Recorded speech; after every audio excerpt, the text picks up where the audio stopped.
highway from Panay to Negros to Toledo, and there's a highway here to Naga. So the intersection, the central and the western Nautical Highway is Naga because that Roro is a cargo route. Goods and services from Luzon, even from Mindanao, it connects here in the intersection. So why not place a cargo port there? Because we're losing. This area here is already very shallow. It's silted 9 meters. So I was always telling that. But the mayor should be able to understand the importance of this. I don't think they have done that. I don't know how to go about this. I presented it to the regional land use committee. It doesn't go all the way down to the mayors. So that's our problem here. We have plans. Even the airport. You know this airport here? Only one runway, and we are getting in more and more tourists. We need a bigger airport. So the only flat area in Cebu is in Medellin, all the way north. And that is very advantageous because it is in the center. Look at the map, the center of all the 5 biggest islands in the Visayas. Okay, the northern Cebu area where there is flat land, Medellin. Center of Panay, Negros, Masbate, Leyte, and Samar. So they can travel by fast track to northern Cebu and then probably rail in the future, because I was talking now about year 2050 probably, the bigger international airport in the future. So all of this should be thought out now, because now we have to reserve that area in Medellin, very flat area, but you know, we're out of the topic. So no, this is actually a very interesting conversation. So the key now is the buy-in of the mayor. Yes. So if Naga is, as you say, having that position as having that port, international port, and maybe a question to the mayor, does he play chess?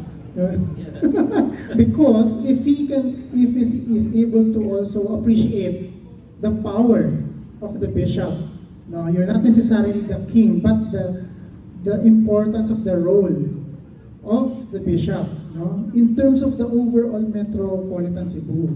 No, for one thing, we all know the importance of the international port.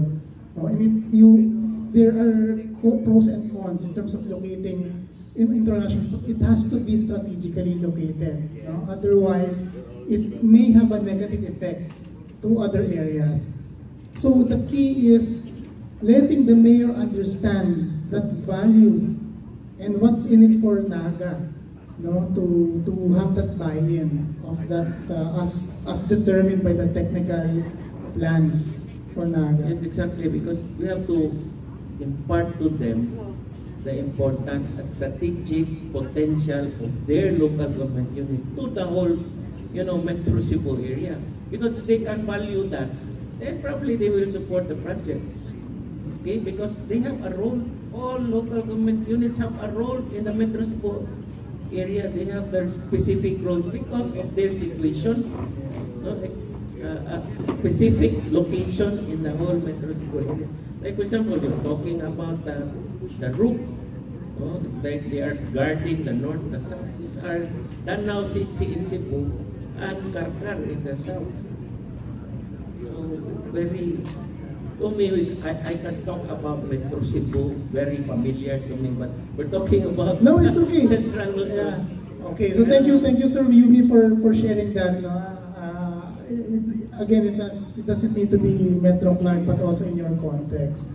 Okay, thank you for that. Just to move forward, I'd like to now call the night. Can I talk about Clark?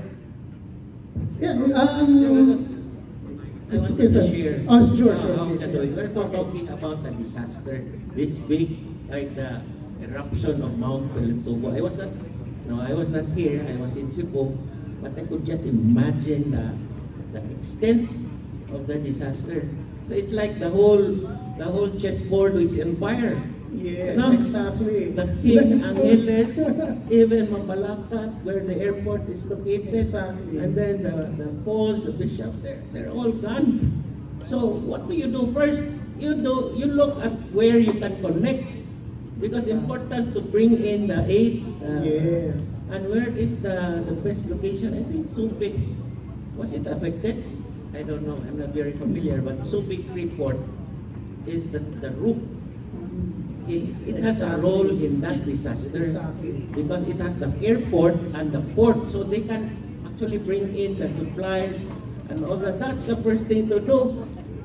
Look at your route, then it can probably help in the evacuation and bringing in the supplies and all that, and probably Bulacan later on for the evacuation sense. That's my take No, on the I'm problem. liking this discussion. That's a really important point. No? The role of the rook usually is at the edge. But during times of disasters, you have to look for that connectivity where to immediately pour in the first aid, the relief, among others. So that is the rook. Who is the mayor of the rook? Ayan.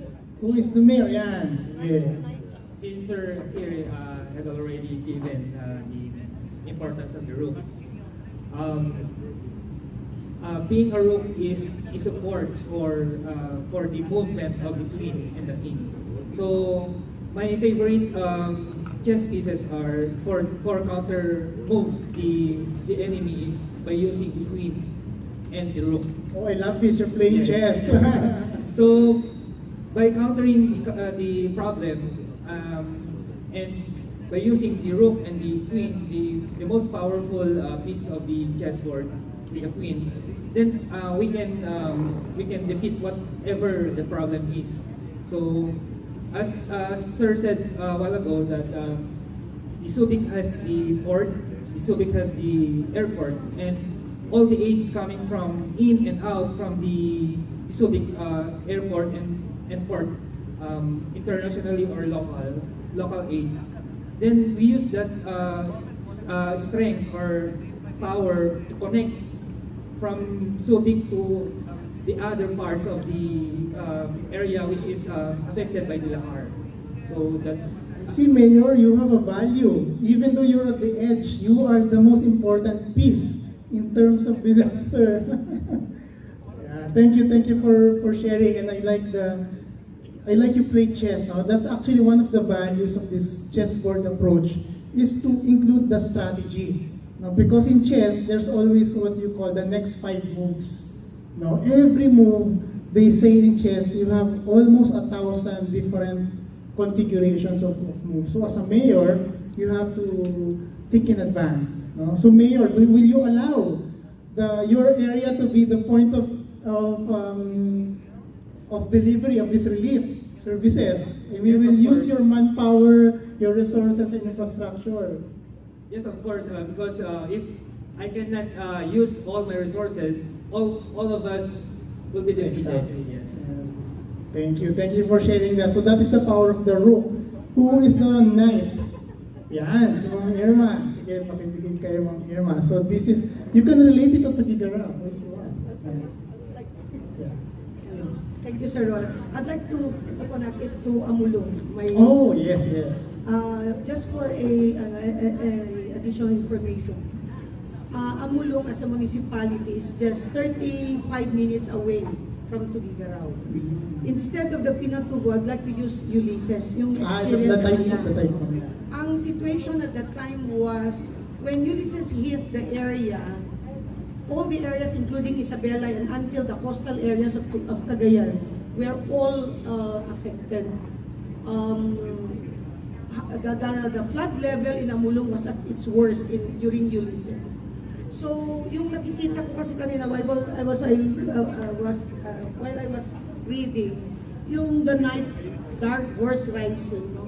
If I put it in the context of Amulong for a long time had been laid there, though it's a highway municipality, alam ni Ma'am Pioli, she had been there.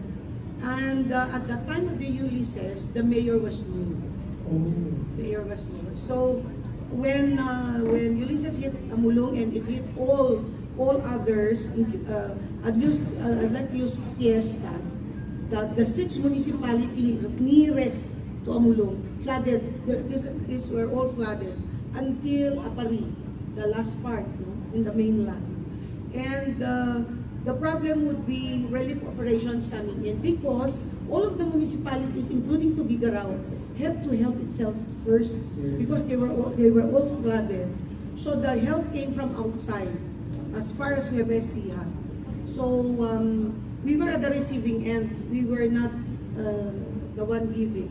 We were at the receiving end. So if you look at it, we would refer more to the preparedness because despite it being the worst flood experience, there was 0 casualty. Okay, and in Amulong, there are still a lot of plans. There are 32 plans that a local government unit have to prepare, but as of this time, they're still preparing our silok, including the CIDRES still being prepared. What we only have is the CDRM plan and the LCCAP. And other plans that are mandatory by the ILG. So you can just imagine yung situation ng Amulong as a municipality worst hit by the worst flood during that time. So, but in the context of this, being a night, ano na ba yung ng night natin kanina? The night is the central location. So for example, here you're the New Clark City, the possible location for an administrative center if something happens to Metro Manila, yes. The big one. The proximity of Amulong to Tuguegarao, Amulong being a night in the chess game is very, very possible and very important because it's the last municipality in the 3rd district. So, being a municipality that's been tested for a lot of disasters except eruption, no? And earthquake, kasi ang earthquake namin ganun, it's not that we usually have until 4 magnitude 4 lang. But I would say that Amulong would be very, very available for Tuguegarao City. Tuguegarao City being the only city in Cagayan province. So I would say that preparedness really helped Amulong. It's more of the preparedness that helped Amulong meet these disasters. So for such situations as this, Amulong being a night would be very appropriate. Looking at its location in the Cagayan Valley. I think the location of Amulong in terms of being a night is also strategic because it can access the different adjacent municipalities, the coastal. Thank you. So that is usually one of my favorite chess pieces, actually the night, because of its flexibility. Now, when you're actually playing chess, the moment you position the knight in the center, it becomes so powerful. But if you put the knight at the corner, you literally cannot utilize it. No, it moves in an L. No, for everyone, it moves in an L position. Yeah, so thank you. Who is the pawn? The pawn. Yeah, our mayor from Bamban. So mayor, what do you do when your constituents, as Sir Yumi mentioned, the whole metropolitan is burning, and your people need a place to go. So to set the context, actually Bamban was greatly affected during the 1991 Pinatubo eruption due to its proximity to Cebu. So along with Capas and other areas in that side of Tarlac. So right now, Bamban is actually predominantly agricultural. And of course, we know there are emerging industries there, such as BPOs and offshore wind hubs and stuff. So that is how Bamban is growing. So when a disaster like this would strike again, I imagine most of my constituents are the workers for the metropolitan area. So the sooner that we evacuate them, the sooner that we have met their needs or we address their needs, the sooner that we will be able to operationalize again the metropolitan area. So I would appeal to my fellow Yes. members to please help our constituents in Bamban, kindly augment their needs, of course their social and welfare needs. And thank you, Ms. Mayor, and I think Bamban, given the current development, it's slowly transitioning into, shall we say, a horse, no? Because of the developments, no? The developments but I agree, no? Bamban was one of the heavy, because it's right at the foot, no, of Mount Pinatubo, and it was one of the first to accept that Rahar, while you have a lot of residents, no, that have been affected. Okay, so just to conclude this specific scenario, so does the metropolitan body, with the mayors, agree that each of your piece will, at the case of, hopefully not immediate, in the future there's another eruption, the king, which is Angeles City, will organize, no, being the chair of the body of the metropolitan, and you will work with the other mayors, no, because you have no choice, because your whole metropolitan area is in flames, no, and then the queen, no, being the Mabalacat area, also agrees to work with the rest of the metropolitan area, because you also have a role to play. You can be a support. You have the airport. No? And also the bishop agrees to work collaboratively with the rest of the metropolitan body. The knight, the pawn, but I think in this case most important is the rope. No? Because in an event of a disaster, I think the edge, what is in the edge of the chessboard, that is the first thing you need to connect, right? Okay, so does the body agree on that? Okay, thank you, mayors, for that. Let's give yourselves a round of applause. You're not yet done. We just have one more situation, if you may. Yeah. Okay, so next. So just one final. So this actually is the solution. This is actually what happened, no? After the eruption. So they were, as Montioli mentioned, no, it led to the advancement of the monitoring system. The system to monitor the warn of lahars now was established. So it means the calamity became a positive development in terms of improving, no, the system of monitoring the disaster. So it happened because the body worked together to identify and prepare for that in the event of a disaster. Okay, the next scenario, which is very, very common, yeah, this one, yan, sanitary landfill. Yan. So this is quite a challenge, particularly now. This article is very new. This was just last month. No, it appears that in the context of Metro Clark, the sanitary landfill is currently within the boundaries of PCD property. No? I'm not sure the location, but its agreement is expiring. It's 25 years, and PCD is appealing to the mayors, yeah, to you mayors. Where do we locate the sanitary landfill? How do you agree? Where should it be located? How should it work in terms of each of your municipalities? So let me start with the king, Mayor Yumi. Yeah, you can relate it to your case in Cebu. Okay, I think solid waste management facility is very important in the metro area, metropolitan area, but it has to be located, you know, accessible to all the local government units. I was in Bayawan last week. They had one of the best I have seen in solid waste management system. You know, they're into, it's not even waste to energy, they're into segregation, no, composting and segregation. So what I'm trying to look for here is an area which is agricultural. Because in segregation in Bayawan, I've seen that what they can do with their waste is to make it into fertilizers where they can use it for their agricultural areas.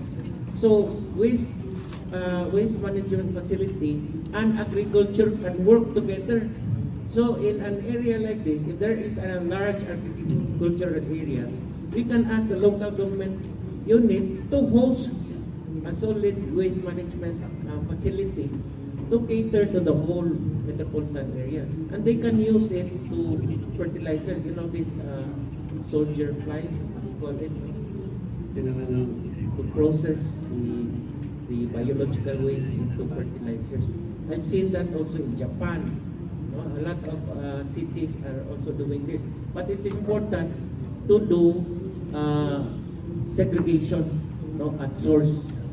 So they are very successful in Bayawan, and I don't know if we can implement it in a metropolitan area. It needs discipline and information and all that. I think that's another approach, no, address it the root from the root, but also in the event that there's that transition of awareness, we have to set that system. I think the sanitary landfill is still a need, no, for at a metropolitan scale, especially with the demand, the waste, no, generated, no, in the metropolitan level. So as Sir Yumi mentioned, it should be agricultural. Who is the agricultural among you mayors? I think it's the at this level, it's not definitely sa Taquin, no? It's Mabalacat. It's not Mabalacat. It's also not the Rook, possibly. It's either the Rook, the Bishop, or the Pond, right? Yeah, because the horse, the knight is usually the commercial center. So it will not be viable for you to place a sanitary landfill beside it. Also beside the airport, which it should be beautiful, the gateway, you should not put a sanitary landfill there. So the question, Mayor Bamban, Mayor Bishop, and Mayor Rook, do you accept the sanitary landfill in your location? I think for me, as the bishop, being focused on industrialization or the industrial area, I think it's more appropriate for us to host that since it's very related. So you're the industrial symbiosis, no, with the because waste. there might be some, when you do the waste characterization, there might be some inputs from this waste that could also be used to fuel the industrial. Like what happened in Cebu, plastics are being shifted to Naga City, the CIMIX for its fuel of the cement factory. So the important there is to come up with waste characterization, and of course, for to be the support of the domestic or the segregation at source, so that landfill would not be overloaded by some of the compostable.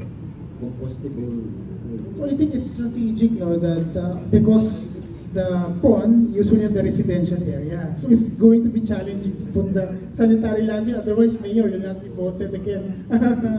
And then the roof may also be a possibility. Do you think, Mayor, that can be?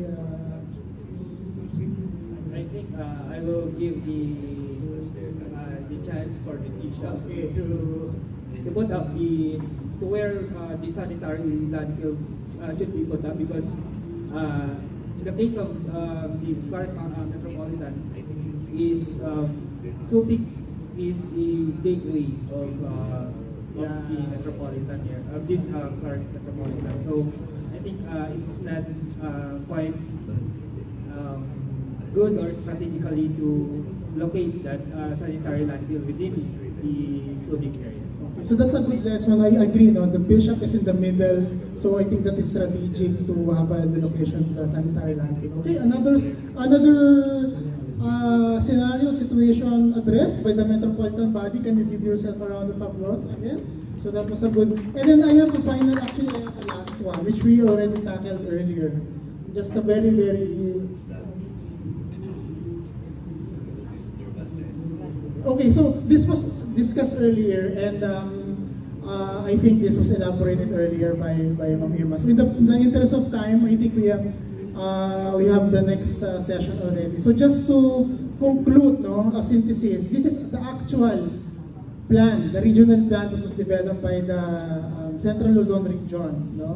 And it was the output of a collaboration between all the mayors. So this is a way of consolidating all of your outputs, mayors, that based on your agreements on the specific roles of your municipality. In terms of the connectivity, this is also so this is the result of your participation and collaboration. So thank you very much, Mayor. Let's give everyone a round of applause, and that concludes our special session. Thank you very much, everyone. Good afternoon.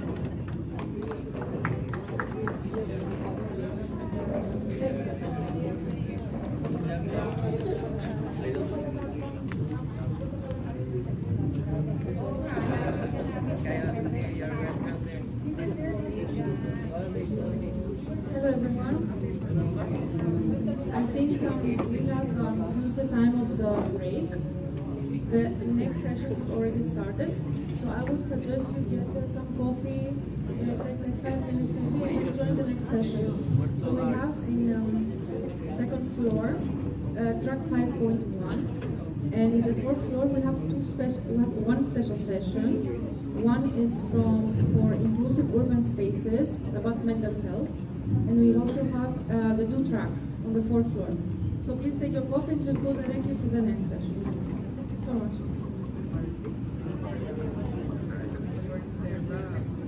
Can we take a picture also, maybe? Right. So the Urban Cafe session will be held here. It's an interactive session to really just consolidate some of our insights about the conference. If you want to stay also, we'll probably start in 5 minutes. Thank you.